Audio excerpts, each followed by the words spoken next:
আতঙ্কে আমরা দিচ্ছি না, দেব না। ঘাটাল বাজারের সমস্ত ব্যবসায়ীরা।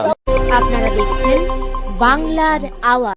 নমস্কার, আদাব, সালাম। আমি নকিবুল ইসলাম। আপনারা দেখছেন বাংলার আওয়াজ।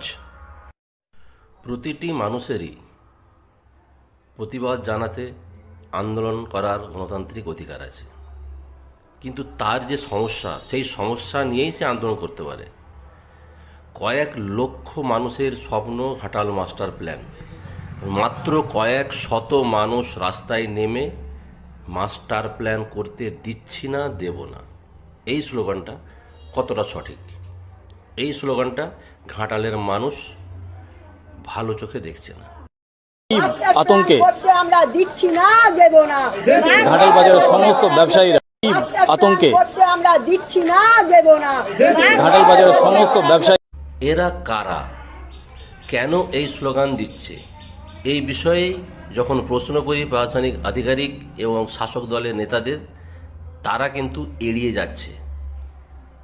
কেন? এটা আমার প্রশ্ন।